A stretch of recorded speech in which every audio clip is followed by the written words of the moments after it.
Sifter for the ear. News, interviews, reviews, cinema, TV, streaming. Action! Hi y'all, this is Jerry Williams, aka TV Jerry. The new movie from Taika Waititi is Next Goal Wins. It's currently playing in town and based on the true story about the American Samoan soccer team considered to be one of the worst in the world. Imagine my surprise when the new coach, played by Michael Fassbender, puts on a VCU hat. Turns out the real coach's daughter attended VCU in 2014 and actually played soccer here. My review of the movie is on the webpage for this show at tvjerry.com. I was training by lighting my face on fire and lighting my arms on fire and consistently redesigning what the gel is. So instead of it being 2 inches over my skin, now it's an eighth of an inch over my skin. That was Frank Alfano talking about creating his own gel to perform fire stunts. Frank has been working as a stuntman for movies and TV shows, including Joker, Gotham, The Gilded Age, Let the Right One In, and lots more. We'll talk about his work on those shows and more, in addition to a story about working with Emma Stone. Sifter Review of the Week. Please Don't Destroy, The Treasure of Foggy Mountain. Even if a recent episode of Saturday Night Live isn't great, you can depend on the shorts by Please Don't Destroy to be amusing. They're that trio of dorks, Martin Herlihy, John Higgins, and Ben Marshall, and this is their first feature film, which takes their characters, basically themselves, on an adventure to find a lost treasure. Their slightly surreal setups take real-world situations and make them absurdly funny. This delightful romp is loaded with silly gags, often at their own expense, and genuinely hilarious moments. The hawk scene flies to mind. Toss in Conan O'Brien and Bowen Yang to add their comic touch. Since this group's background is in short segments, it could have been a challenge to make a feature-length film, but they maintain enough narrative through-line to keep it continuously entertaining fun. I gave Please Don't Destroy, The Treasure of Foggy Mountain 4 out of 5 stars. And it's Alfano. Yeah. Okay. Alfano is how to say it in Italian. Alfano is how to say it down south.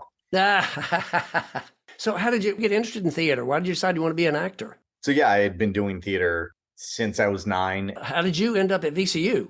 I followed a girl. My high school sweetheart had gone to I think it was Mary Washington in Fredericksburg. Right. So I looked around within like driving distance and I found VCU was listed as one of the top theater programs because of the guest artists. And then as soon as I auditioned, I just fell in love with it. What was your first gig? Oh, Telemundo. That was my first stunt gig. Down in Miami, I got hired to jump out of a building. Then like a month or so later, they wanted me to jump out of a helicopter into the ocean. Which is on your reel. That's pretty impressive. And it was high up there. I mean, I don't know. It was probably 20 feet, but every time I tell a story, it will get, 2 feet higher. So Right. it was 95 feet up in the air.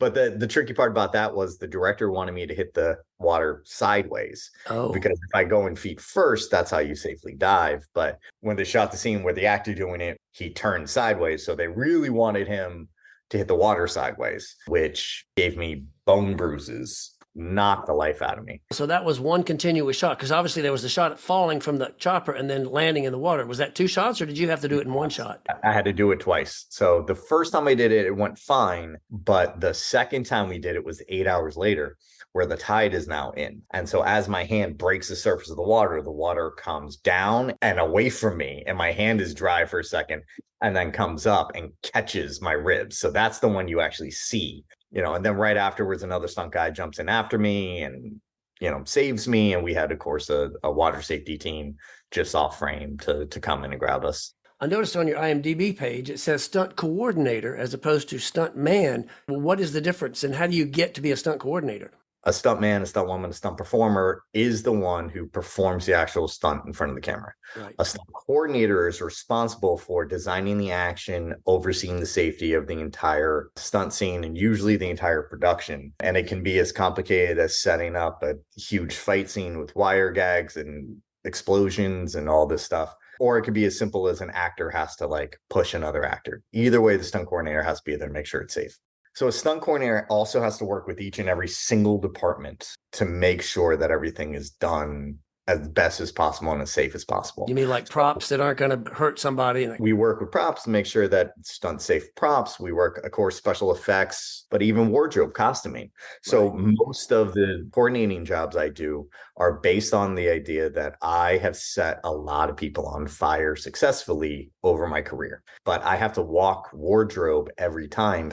You need to get sizes that are larger than the sizes that they list because we have to put several layers underneath them, wet layers. These are the materials that the wardrobe has to be made out of, because if they're made out of the wrong material, it can melt. Polyester would be one of those, wouldn't it? Polyester, all unnatural fibers would melt to a performer. So that puts them at high risk. Other fabrics, when they're burnt, release different types of fumes that are poisonous. So if you want to burn in a certain outfit, and it's made by this, well, now we have to make sure that we're outside or a heavily ventilated area or something like that, because the fumes just sitting there are too dangerous. Right. Or just make it out of cotton. Yeah. Surprise guest drop in. David! Hi, how are you all? Footnote. David Leong is a certified fight master, an emeritus professor, and former chair of Theater VCU. I was just last night, just launched a website for myself, and I was looking through any photo that I could that might be good for the website, and I found all of our bloody photos. I know the picture of you just kind of looking at your iPhone while he's covered with blood is just hysterical, you know? I love it. David, how did you first find Frank? I'm assuming it was at VCU. He was one of the most amazing people you could have as a student. He was a perseverance. He asked all the right questions. And when he came in, you know, he was, you know, and if you don't mind me saying this, he was struggling to sort of find himself, you know? And he said, hey, I want to be a stunt guy. And Aaron Anderson, another faculty member, and myself said, okay, well, this is what you have to do. You're going to have to go to Florida. You have to get yourself built up, take martial arts classes, bulk up, because he was pretty thin. Let me just say for 1 second, for those who can't see him, or we'll see him on the site, he's no longer thin. He is definitely bulked up. Yeah. And he did it superbly, and then sort of became, you know, king of the hill down there. But I want to say something before that. Your perseverance, you know, I remember Patty has a story, my partner and wife has a story of you in musical theater class where you had trouble hitting the notes. He came to rehearsal. He was cast as an understudy in the Civil War. Footnote. The Civil War was a musical telling of the event staged by David Leong and Patty DeBeck at VCU. Leong also worked on the Broadway production. Whenever a person was either late or couldn't make it, Frank stepped in. He knew everyone's choreography and he did it effortlessly. That is a very nice way to, like, I didn't know the note. I didn't know what a note was. The musical director literally said, sing a C. So I just sang the word C. None. No concept of it all. But because of that, I was taking singing lessons secretly. I needed to prove to myself, because I had failed at something, I needed to prove that I could succeed. So I took singing lessons for 2 years. So, David, did you get a chance to work with him as a stunt person in school or later? Later, actually, it was a year and a half ago. I did a production on Broadway. It was the production of Macbeth, starring Daniel Craig. Right. And I called Frank and I said, Frank, we've got a workshop to do. I've got to brainstorm ideas. So Frank was fabulous. And he met with us. A workshop, for those people that don't know, is before you go into rehearsal, you try out ideas to come up with the right fit, you know, the right choreography. Well, Frank was coming up, well, how about this? How about this? How about this? And we worked very hard for days at a time until we could show the finished product to the creative team for the Broadway production of Macbeth. And Frank was amazing then, as he was as a student. And again, I am forever grateful to you for that, Frank. It was a lot of fun to do. That was a really great project to kind of like create and have fun with. And that's where we had our big bloodbath, because then the special effects guys at J&M wanted to show how all the blood effects would work. And I was like, well, it's better to pour it on the stunt guy than than anybody else in the room, because I'm used to it at this point. You and Aaron are my origin story. When I told you I didn't want to study acting anymore, I only wanted to do stunts, but I still wanted my degree. I I wasn't going to leave school. I Right. paid too much for that degree. I needed it. And both of them were just 100% supportive. And it gave me the space and freedom to go after what I wanted. And I'm very, very fortunate that I make my living doing what I love and being able to perform and create for movies and TV. They've been supporting me then and since. I'm just grateful to have you in my life, Frank.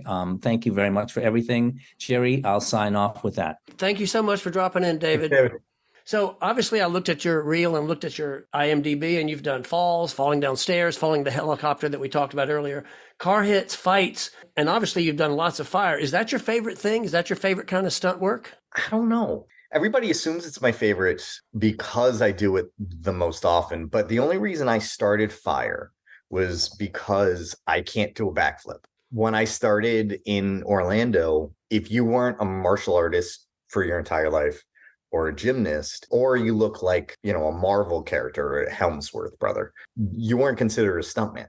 And I didn't have any of those skills, but I started fire because it gave me something that nobody else was doing that I was able to then work on and practice on my own without relying on other people to gatekeep my entrance into stunts.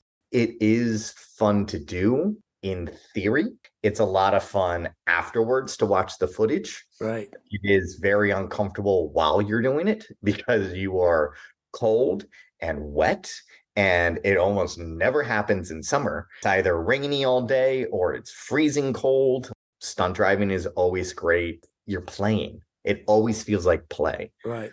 Shootouts are fun because it's literally you're playing cops and robbers with your friends. And I would think falls would be the worst because those are the ones you can most likely get hurt from. Yeah, I am not a high fall guy. If you put me on a wire, I could do a whole bunch of stuff. And I've spent the last 2 years focusing on my rigging skills because there's a lot of finesse and art with either whether you're on the wire, designing the wire, or pulling the wire. Right. So wire work has been a lot of fun for me recently. And horseback riding, I started that this year. And scuba diving, I started diving with sharks at the end of last year. So I don't know. I'm in love with most of it. High falls are the ones that I'm like, hey, a lot of times if I get called for a high fall, unless I'm on fire, I'm like, they're as much as I want the job and the money and the clout and all that stuff. They're 10 guys who are better. That's what they do. Since you talked about fire and you've got so much, and it's funny that you mentioned that you were cold, because I remember back in the days, they were in these giant asbestos suits and they looked like, mummies walking around, and they were sweating because they were in these hot suits. How has fire changed, and what created that? So back, I think it's in the 80s, either late 80s, early 90s, there was one special effects stuntman who created a gel, and it was thick in water. And so it kept your body temperature cooler, and you would soak your layers in that. So you didn't have to wear this huge, thick suit where you look like the Michelin Man. Because over and over again, what ended up happening is a lot of producers and directors didn't want to see fire burns anymore because you can see that it's a lot of clothes and the guy is not actually in fire. Right. A bunch of different guys started making different types of gels. And then the evolution happened where there started to be skin gels, where now all you have to do is put this gel on your skin and put fuel on top and light that on fire, and it'll keep you safe for X amount of time. And that's actually how I kind of got my start in fire, is I made my own skin burn gel. Oh, wow. I was training by lighting my face on fire and lighting my arms on fire every night, and consistently redesigning what the gel is to make it so it's not as thick. So instead of it being 2 inches over my skin, now it's an eighth of an inch over my skin. And one of the things that we're noticing that is happening with fire burns, productions think that they should enhance the fire burn with CGI. I was going to ask you about CGI next. Yeah. So CGI fire is not nearly to where they think it is. It looks fake every time. Every single time. And what it ends up doing more often than not is if you take a big burn on somebody. So let's say I'm doing a full burn, but I leave all of this open, so there's not flames here. Footnote. Frank is gesturing at the area around his upper chest. So what they'll do is they'll just post some CGI on, but it looks like a cartoon because it Right. doesn't move with the person or the environment. So this now makes it all look fake. Whether they realize it or not, they no longer have a suspension of disbelief. They know that guy is not really on fire. That guy is not really in danger. That character is not somebody I have to care about because it's like watching a cartoon. I was watching Gen V, the new series on Prime, which is the spinoff of The Boys, and there was a fire in that. And I'm like, oh my Lord, that was totally fake. So yeah, it really screams out. It really does. I don't think productions understand it actually is cheaper for me to light a person on fire than for you to pay somebody to CGI that fire. Obviously, your resume, everything from Jokers, Clerks, Succession, Gilded Age, which is the new season just started. Tell us some interesting stories about some of the work you did on some of those, and either what went right or what went wrong, or what was kind of fun about it. Gilded Age was just a fight scene I did, I think, for the pilot, which is we got there. It was me and two other stunt guys, and we were supposed to fight as a distraction. And the challenge that was given to us is we need you guys to cover about 20 feet. You have to start here, but you have to get here immediately for the scene to make sense. So I just made the suggestion. I was like, well, how about you just take me and you just throw me as hard as you can, hip throw me over there, and I'll cover the distance. And that's what we did. One big hip throw. I rolled down. He came over. He punched me in the face a bunch, and then we both ran off. Joker, I was a part of the riot scene towards the end of the movie. My job was get beat up by the cops. As the car was coming by, I was thrown into the street and I got beaten up and had to roll out of the way before the car hit me. And then the opposite. So when the camera's facing out of the car, I had to be thrown across it. Just more and more chaos. How complex and how long does something actually, I mean, I'm sure it was on screen for maybe 5 seconds, 10 seconds. How much work actually went into creating that one little tiny bit? Well, just that bit was nothing. Was literally what we did is a couple hours before they were ready to shoot, stunt coordinator George Aguilar took all the stunt guys and he walked us through the path that the car was going to come.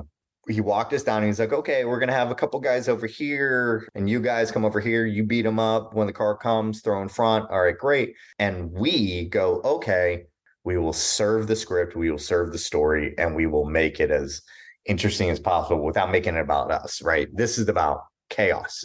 And then I was there in the last moment with Joaquin Phoenix dancing on top of the taxi. And my job was to, one, keep the extras away from the car because they kept banging on it, which could make him slip. Right. And if he did fall, to jump underneath him, to be his landing pad, to make sure he doesn't touch the ground. So literally I was told, stand here, riot, riot, riot, get ready to leap in case he starts to fall. Like, catch him no matter what. I'm like, all right, can't do it. Luckily he didn't. He did not. And Joaquin Phoenix is such a nice, wonderful guy and actor. He introduced himself to every single stunt guy that he was working with, and then he remembered all of our names the entire time.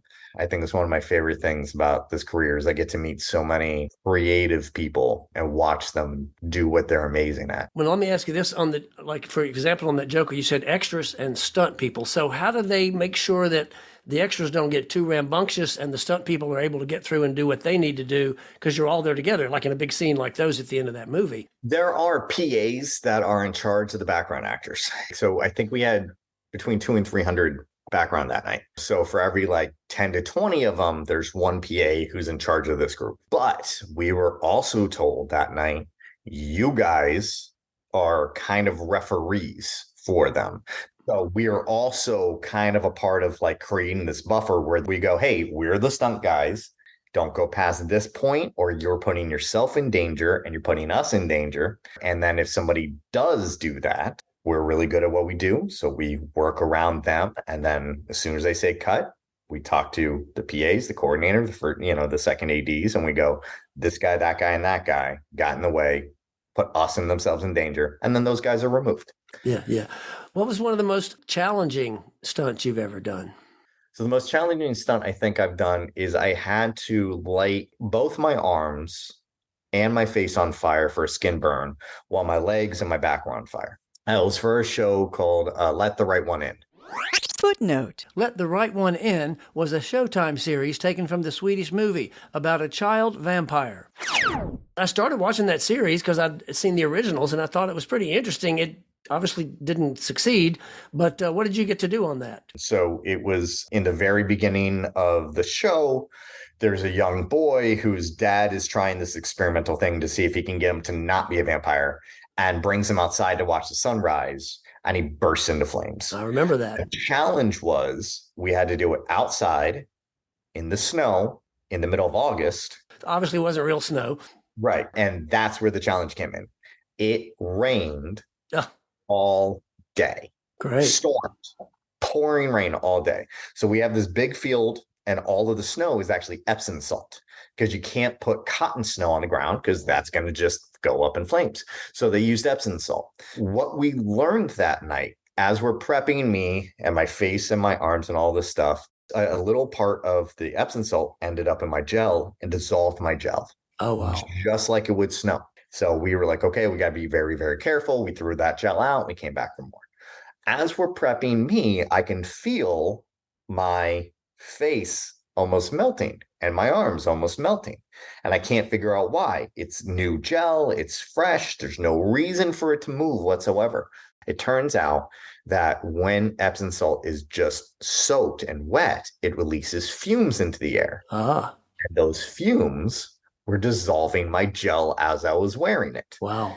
And there was no way to escape it because I'm in the middle of this giant field that is just now fumes. So the fire burn didn't happen in the same way that we were hoping, because when we did the test footage, we were on fire for a minute at a time. And now when we're shooting it, it's significantly less time. And I have to scream with my face on fire. But what I hear is it's been pulled off of everything anyway. You can't buy it, you can't rent it, you can't find it. So I never actually got to see what that burn ended up looking like. I remember it was pretty impressive, but that was a while back. So you mentioned that Joaquin Phoenix was a cool guy. Who were some of the others? Who's somebody that you thought was really special or kind of had an interesting experience with? Hands down, my favorite actor I've worked with so far is Emma Stone. She was just the best and amazing and so kind and sweet.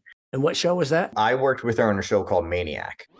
Footnote. Maniac was a Netflix series from 2018 starring Emma Stone and Jonah Hill, who play characters who are part of a pharmaceutical trial. She's in a dream world, and she has to shoot her way through 30 different KGB people. And they did it as a true oneer, which means there's no staples, there's no cuts. It is 3 minutes, I think, of just straight shootout fighting. Wow. We spent days like designing who comes from what. It's about 20 to 30 guys, but 5 of us have to play all those guys. Let's get shot, fall down, run around, right? Right. For the rehearsal. One of the things I have to do is I come out with a gun, she grabs my wrist and she flips me and then shoots me in the head. And so when we taught this to Emma, so we get to the rehearsal, she throws me, I land onto a 8-inch mat, right, which is standard for rehearsals. And then she asks, when we shoot this on the day, how are we going to slide the mat in where it's not seen for him to land on? My boss said, oh, no, Matt, he just hits the ground. And their response was like, oh, no, he doesn't. Let him hit the ground. And so my boss looked at me and was like, Frank, it's like, yeah, I got it. And I jumped in the ground and I flipped and I hit my back on the ground. And she was like, oh, and you're okay? I was like, absolutely. That's fine. That's what I do. And then on the day when we were shooting, she made a lot of calls on like, well, do we use actual rounds, not actual rounds? Actual rounds will the casings will come out. She's like, I don't want these guys slipping on casings. She was very aware of like what everybody needs to do to be safe. And she was very adamant about standing up and making sure that she felt that everybody was as safe as possible to make it look as cool as possible. Well, so when you're not working on a set, and obviously during the strike, you've not been able to work at all. So when you're not working on a set, what are you watching? What do you like to watch at home? The way that I see it is I kind of say like I do stunts for film for free. You're paying me for all of the training I do. Right. Training is a full-time job. If I'm not on set, I'm in a stunt studio working on rigging, working on fire, working on horses, scuba, driving school, whatever I can to make myself as valuable as possible. Fights, martial arts. I'm in the gym almost every day, 2 to 3 hours to make sure I'm in shape and I'm, ready to go at any point. I don't know. I try to watch shows now that kind of take me away from my world. I was going to say, do you watch action stuff or do you watch like baking shows and reality stuff? I do watch some trash reality. I do. Love is Blind, and that's part of the challenge right now is because of the strike. I don't want to watch Love is Blind or what's the island one? One of the island ones. I don't watch any one of of the island ones, right? Where it's like you don't hook up with anybody while you're on the island. So like I used to love all those, but because of the strike, they're leaning heavily on shooting those because they're not covered by SAG. Right. But Brooklyn Nine-Nine, Parks and Rec, Abbott Elementary, those wonderful, wonderful comedies that can just like, they're not stunt related. Because if I watch an action movie, I'm going to just watch an action movie and break it down and start going, well, how do they do that? How do they do that? I got to research that. Right. And Disney, all day, every day, Disney. I love Disney, I think, more than anything else. Do you have any children? I do not. Oh, because then you'd be in Disney all the time for sure. Yep. Well, Frank, I want to thank you so much for doing this, and good luck on getting back out there as soon as the strike's up, and keep us posted on what you're going to be in, and I'll try to relate some of that too. Awesome. Sounds great. Yeah, I got a new website. It's frankstunts.com. Everything is listed there that you can like click and see what's what. Terrific. I'll be sure to include that on the webpage for the show. Thanks again. Awesome. Thanks, Jerry. That was Frank Alfano talking about working as a stuntman for movies and TV shows. I'll have a link to his websites and more on the webpage for this show at tvjerry.com. Coming soon. In theaters. Napoleon. Ridley Scott's latest epic stars Joaquin Phoenix as the Emperor and Vanessa Kirby as Josephine.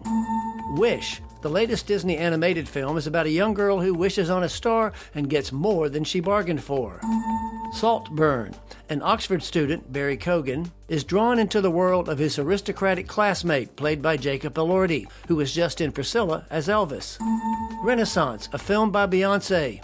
A few weeks after Taylor Swift's concert movie comes this one from the other big tour of the year. TV and streaming. Squid Game: The Challenge on Netflix.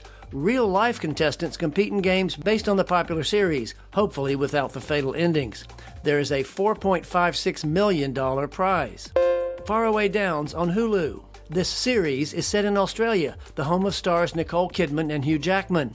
When her ranch is threatened after her husband's death, she teams up with her co-star to save it. Obituary on Hulu. A writer of obituaries is paid by the listing, but when the deaths dry up, she takes it upon herself to boost her business. Little Richard, I Am Everything on Max, one of the two docs that's around on the famous rock and roller. Doi Boy on Netflix. An ethnic Shan sex worker in Thailand gets drawn into political activism. Fargo on FX and Hulu returns for a new series starring John Hamm, Juno Temple, and Jennifer Jason Leigh. Next week, we take a ride to Stanton to meet Brian Rhodes, who owns a dealership called Antique and Classic Automobiles. He'll tell stories about renting his cars for movies. This is Jerry Williams. Thanks for listening. For more Sister, including literally thousands of reviews, Visit tvjerry.com.